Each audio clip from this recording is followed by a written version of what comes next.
Hello and welcome to our next segment of Heathenism 101. This particular session, we're going to be doing things a little bit differently than we've done from all of the other videos. And we're going to be discussing Ragnarok. And to really get the full breadth and brevity and scope that is the Ragnarok story, the only real way to do it justice is to read it from the Asatru Edda. So, this segment is entitled Ragnarok, the Twilight of the Gods.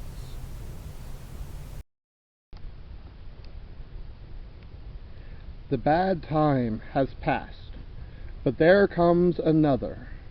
Jord Frigga has not borne it, and Odin Ralda has not created it. It comes out of the east, out of the heart of Jotunheimer. It shall bring forth so much grief that Jord shall not be capable of drinking the blood of her slain children altogether. Gloom shall spread over the folk, like thunderclouds over sunlight. Everywhere and always shall guile and power lust struggle against right and freedom, which shall fall, and we with them. Brothers will kill brothers for the sake of greed, and neither father nor son will be spared in the killings and the collapse of kinship.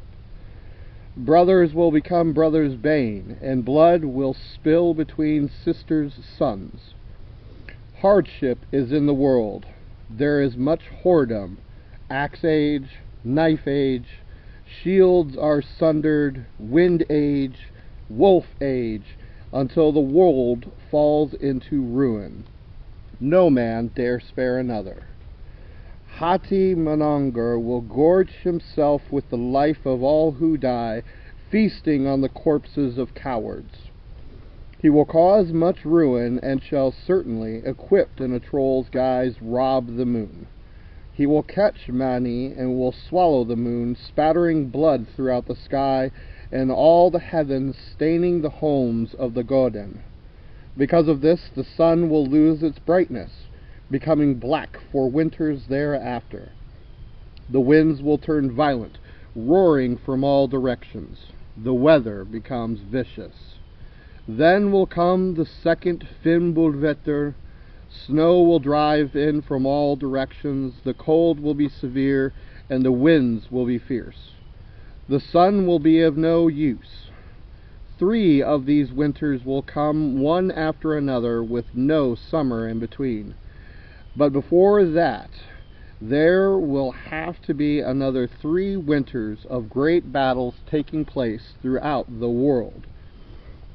There on a hill, the joyous Egthur, Golvig's watch, will sit striking a harp. By him, in Jarnvidr, the bright red cock named Fjalar will crow. Fjalar arrives to retrieve Gambatin for his father, Sutur, who shall use it in the conflagration.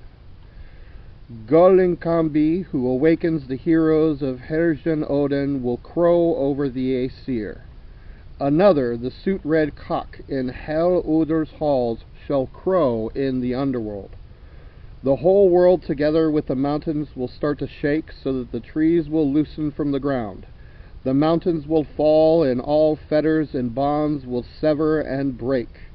Then Garmr will bay wildly at Nipahir. His bonds will break, and the wolf Fenrir will break free. Next will come an event thought to be of much importance. Skoll will capture Sol and offer her to Fenrir. The wolf will swallow the sun, and mankind will think it has suffered a terrible disaster. The stars will disappear from the heavens. The weird of creation is forebode by the blare of the old Gallarhorn. Heimdall stands up and blows with all of his strength. He blows loudly with the horn in the air. He awakens all the Godin, who then hold a thing. Odin speaks with Mimir's head, seeking counsel for both himself and his followers. Mimir's sons spring up, woken from the sleep of the ages by the horn's call. Grasping their weapons, they mount their horses to take part in the battle. Their main purpose is to defend Jormungandr's verdant realms from Niflheimer's monstrous hordes. Yggdrasil's ash quakes where it stands, the old tree trembles, and the Jotun get loose. All are frightened on Helverger before Surtr's spirit swallows him. Nothing, whether in heaven or on earth, is without fear. Then Adhumbla will be released from her cave in the Nilfjord. Heimir steers from the east and lifts his shield before him. The sea will surge on the land as Jormungandr arrives in Jotun's wrath and advances up on the land. The eagle screeches, Nidfolur tears into corpses. Then it will also happen that the ship Naglfar loosens from its moorings. On the flooding sea, Naglfar comes floating. Golvig gathers her children for the conflict, then inspires the Nittingar of Niflhel into action while giving them weapons. The ships come from the east, gathering the hosts of Muspelheim Loki, who comes over the ocean. Loki is pilot. All of Fifil Loki's sons will come with Fenrir. Bilister's brother Loki travels with them too. The hosts of Muspelheim Loki advance until they reach the plain of Vigridr. The Midgard serpent also goes there. Then Hymir arrives, accompanied by all the Hrimthusar. Vidar's spacious land, Vigridr, is overgrown with branches and high grass, and lies 100 leagues in every direction. Meanwhile, the Fenrisufr advances with its mouth gaping. Its upper jaw reaches to the heaven, and the lower one drops to the earth. He would open it still wider if only there was room. Flames shoot out of his eyes and nostrils. The Midgard Sommer spews out so much venom that it spatters throughout the air and into the sea. He is terrible and will be on one side of the wolf. Amid this din, the sky splits apart, and in ride the sons of Suttungr Fjalar. Surtr comes first, faring from the south with destruction of twigs, fire, and riding forth with flames burning both before and behind him. Then Valtivi Freyr's sword, the magnificent Gambatin, shines like the sun. The sons of Suttungr Fjalar have their own battle, Fylking, which will meet the Godin at the southern end of Vigridr. I see fire burning and earth blazing. Many shall suffer the loss of life. The sun will then become a black one. Earth will sink into the dark sea. Austri's toll will split, and all the sea will crash onto the fells. The stormy sea ascends to heavens itself and flows over the earth. The sky is split, and thence comes the snows and furious winds, for the Godin are doomed, and the end is death. What is it with the Aesir? What is it with the Alfar? Jotunheimer is in an uproar. The Aesir are at the thing. The Vergar, the wise ones of the precipice, stand outside the stone doors, groaning. The Aesir and all of the Einhar dress for war and advance on the field. Odin rides out in front of them. He wears a golden helmet and a magnificent coat of mail. And he carries the spear called Gungnir. All of the holy Godin shall seek the play of swords to meet Surtr in battle.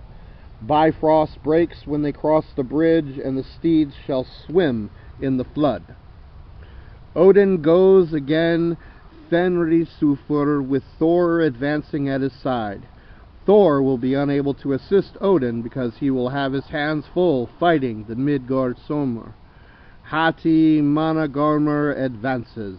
He, the worst of monsters, will fight against Tyr. They will be each other's death. Then a second sorrow is at hand for Hrinfriga, when Odin fares to fight with the wolf. Then will Frigga's beloved fall. Few may see further than when Odin meets the wolf.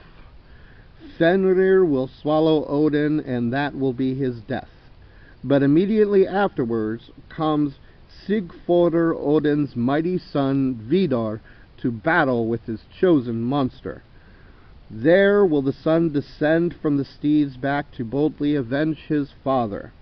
He will then stride forward and thrust one of his feet into the lower jaw of the wolf. He wears on that foot the shoe that has been assembled through the ages by collecting the extra pieces that people cut away from the toes and heels when fashioning their shoes. Thus, those who want the help of the Aesir should throw those extra pieces away. With one hand he takes hold of the wolf's upper jaw and rips apart its mouth. Then, with his sword in his hands, he will pierce the heart of Heathenism Loki's son Fenrir, and this will be the wolf's death. Then is Vidar's father avenged. The wolf will devour the father of men, Odin, and Vidar will avenge him.